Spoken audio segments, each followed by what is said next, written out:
Bonjour. La réflexion précédente m'a amené à m'interroger sur la question de l'opportunisme. À partir du moment où on se demande si l'on est une personne de conscience ou une personne de circonstance, se pose forcément cette notion de savoir si nous sommes une personne opportuniste, c'est-à-dire qui va savoir saisir les opportunités qui se présentent à elle, au mépris, bien souvent, parfois, de sa conscience et éventuellement de ses convictions lorsque l'on en a. Cette question est importante car malgré tout, lorsque nous avons donc ces deux extrêmes, la personne opportuniste dans l'extrême, la personne de conscience dans l'autre extrême, et éventuellement, après tout ce panachage, eh bien, nous nous retrouvons confrontés donc à des personnes qui vont avoir un discours qui va être rodé du fait d'une opportunité qui s'est présentée à elle. Alors, bien entendu, je fais référence ici surtout au monde politique. Nous voyons que les hommes politiques ont bien souvent une doctrine qu'ils véhiculent, qui est rodée, et on se rend bien compte qu'ils sont là pour véhiculer la doctrine au mépris, bien souvent, de leurs convictions personnelles. C'est ce qui fait que le monde politique vit actuellement une véritable crise de crédibilité. Car la population sent bien que l'homme politique a saisi l'opportunité qui lui a été proposée dans un parti plus que dans un autre, et que cette opportunité, il l'a saisie, et ce qui lui a permis d'être propulsé en avant, mais qu'à la limite, si un autre parti, pas trop différent, ou voire parfois vraiment différent, lui avait proposé une meilleure opportunité, mais nous aurions retrouvé ce même homme politique véhiculer un message parfois vraiment très différent. Et là, la question que l'on se pose, et qui est vraiment cette question de fond concernant la crise du monde politique actuellement, la crise de crédibilité, eh bien, la question, c'est de savoir dans quelle mesure la personne elle-même est crédible, dans le sens où l'on se dit, mais cette personne pense-t-elle ce qu'elle dit? Ce qu'elle dit, elle le dit du fait qu'elle est portée par un parti. Si elle était portée par un autre parti, elle aurait un véhicule, un discours tout à fait autre, parfois opposé, du fait qu'elle serait portée par un autre parti. Voilà la question qui se pose. Alors cette question présentée de cette manière est très facile à comprendre, car nous voyons tous, nous connaissons tous cette crise du monde politique, mais maintenant il est intéressant de projeter cette problématique à notre niveau personnel, au niveau de chacun d'entre nous, en se posant la question de savoir si nous sommes nous-mêmes des personnes de conscience ou des personnes de circonstance. Des personnes de conscience, cela voudrait dire que nous avons nos idées propres, nos convictions qui se laissent influencer par l'extérieur, car sinon, si l'on ne se laisse pas du tout influencer, forcément, cela revient à dire que l'on n'écoute pas les autres. Il faut écouter tout en se forgeant ses propres convictions, ses propres idées. Cela s'appelle la personne de conscience. Et de notre côté, nous avons des personnes qui sont des personnes qui n'ont pas vraiment de conviction personnelle, mais qui ont une pensée de circonstance. Ce sont des personnes à l'extrême qui vont rapporter la pensée des autres dans ce qu'ils vont avoir lu dans les réseaux sociaux, ou bien souvent ce qu'aura dit le dernier qui l'aura entendu. Ce sont des personnes qui s'adaptent aux autres, mais n'ont pas vraiment une pensée propre, et parfois ils véhiculent la pensée d'autres personnes, mais qui ne sont pas leur propre pensée. Ce sont donc des personnes de circonstance, c'est-à-dire des opportunistes, des personnes qui s'adaptent aux différentes opportunités qui se présentent à elles.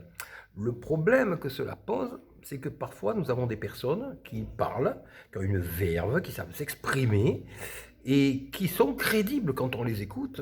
Et si l'on n'a pas décelé qu'il s'agit de personnes qui sont des personnes de circonstance, eh bien nous pouvons croire ces personnes, alors qu'en réalité c'est le discours qu'il faut écouter, ni non pas la personne. Il ne faut pas se dire que ce discours est pensé par la personne qui le véhicule, mais ce discours, est un point de vue qui est véhiculé par une personne qui ne pense pas forcément ce point de vue. C'est ce que nous retrouvons par exemple chez les commerciaux. Le bon commercial doit être capable de présenter un produit, d'en présenter les qualités, les avantages, de manière à vendre son produit. Et finalement, il ne pense pas forcément ce qu'il dit.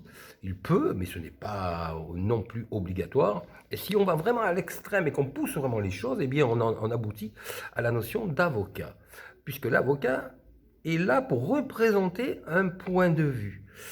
Donc là, c'est son métier. Représenter un point de vue, cela veut dire que l'on dispose d'un art oratoire dont ne disposent pas les autres, qui va nous permettre de présenter un point de vue, une problématique, un objet, quel qu'il soit, à la place de quelqu'un. À la place de quelqu'un qui ne saura pas le faire aussi bien. Et dans ce cas-là, mais là il s'agit d'un cadre légal, d'un cadre compréhensible, eh bien nous avons le type même de la personne qui ne va pas penser ce qu'elle va présenter, car ce n'est pas le but, ce n'est pas son rôle, mais qui va simplement se faire le porte-parole d'une idée, d'une idéologie, d'un système, peu importe de quoi, mais à qui on ne va pas demander de penser ce qu'elle dit et ce qu'elle présente. Ce qui est intéressant, c'est qu'une fois qu'on a bien compris ces différents points de vue, ces différentes possibilités, d'un côté la personne de conviction, la personne de conscience qui ne déroge pas à sa conscience, et d'un autre côté la personne de circonstance, eh bien autour de nous, il est parfois intéressant d'essayer de détecter à qui nous avons vraiment affaire. Est-ce que nous avons affaire à des personnes qui pensent ce qu'elles disent, qui sont ce qu'elles présentent d'elles, ou est-ce que nous avons avec nous, face à nous, des personnes qui jouent un jeu finalement? Et attention, cela est important parce qu'il peut s'agir de personnes avec qui nous vivons. Nous pouvons très bien vivre avec une personne ou avec des personnes, par exemple des parents avec des enfants, qui jouent un rôle avec nous du fait des circonstances en tant qu'enfant avec des parents. Sont-ils vrais avec nous? Lorsque vous êtes le père, lorsque vous êtes la mère, vos enfants sont-ils avec vous ce qu'ils sont, ou vous présentent-ils un visage du fait de leur position par rapport à vous et du fait de votre position par rapport à eux? Et là, la question devient intéressante, parce que pour toutes les personnes qui écoutent cette vidéo, eh bien, vous voyez bien les implications. Les implications sont très simples. Si vous arrivez à avoir une relation suffisamment vraie, et pour cela, il faut avoir remis en question les relations que nous avons avec nos proches, pour s'assurer que la communication est suffisamment vraie pour dépasser les apparences et donc le rôle que nous jouons les uns par rapport aux autres, nous avons une chance de pouvoir atteindre ce qu'est l'autre et non pas le paraître qu'il nous donne en pâture en quelque sorte, c'est-à-dire passer du paraître des circonstances à l'être. Ça, c'est quelque chose qui est très important, parce que je pense que même dans les familles, et si on va vraiment en profondeur, eh bien très peu de gens sont vraiment ce qu'ils sont avec les autres, avec le conjoint, avec les parents, avec les enfants. Et je vois cela tout particulièrement avec les enfants, par exemple. Eh bien, tous les enseignants savent qu'un enfant joue un rôle avec ses parents, que malheureusement, les parents d'un côté, sont les mieux placés pour connaître leur enfant, bien sûr, mais d'un autre côté, sont les plus mal placés pour savoir ce que sera leur enfant véritablement en société. Alors, ils connaissent l'enfant personnellement, mais ils ne le connaissent pas réellement dans la société. Et c'est ce qui est source de conflit, et c'est ce qui est surtout source de déception. Donc, si je pouvais donner un conseil, ce serait de toujours se méfier de l'apparence que nous donnent les gens. Car l'apparence que nous donnent nos proches est bien souvent une comédie, jouée tout à fait honnêtement, une comédie du fait de la situation, de la relation dans laquelle nous sommes avec ces personnes. Et il serait intéressant à un certain moment donné de savoir se poser, discuter, parler, communiquer, pour pouvoir essayer de dépasser cela. Pour cela, bien entendu, il faut mettre de côté la notion de crainte, d'ordre. On n'affronte pas forcément le père, qu'on ne peut pas forcément dire au père tout ce qu'on pourrait lui dire à la mère ou aux frères ou aux sœurs. Donc cela, si on ne peut pas tout dire, eh bien cela veut bien dire qu'il y a donc une comédie qui est jouée par rapport à ce que l'on pense réellement. Et c'est cela qu'il faut arriver à, à, euh, à dépasser. Et il y a une technique, je terminerai avec cela, il y a une technique qui consiste lorsque l'on est le père, ou lorsqu'on est la mère, ou lorsqu'on est la personne qui représente l'autorité, qui consiste à faire ce qui se fait également chez les scouts, par exemple, lors de veillées, où à certains moments donnés, on a le droit de tout dire, et après cette veillée, par exemple, eh bien, on ne parle plus de ce qui a été dit et on n'a pas le droit d'en vouloir à la personne à qui on a permis, à qui la situation a permis de dire tout ce qu'il a sur le cœur, c'est-à-dire de vider son sac.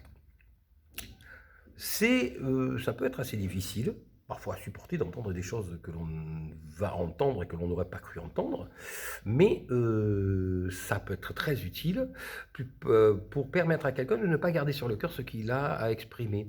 Alors par exemple, au niveau des parents avec leurs enfants, lorsqu'un petit, par exemple, a l'autorisation, si vous le mettez dans une situation particulière, par exemple, vous l'asseyez sur un tabouret qui est haut, qu'il le place ses yeux à la même hauteur que vous, et que vous lui permettez, lorsqu'il est dans cette situation très précise, de vous dire tout ce qu'il a à vous dire d'égal à égal, et lorsqu'il a la certitude qu'il ne risque rien et qu'il peut dire tout ce qu'il a à dire, et bien là, vous avez une situation où vous pouvez communiquer avec l'enfant d'égal à égal.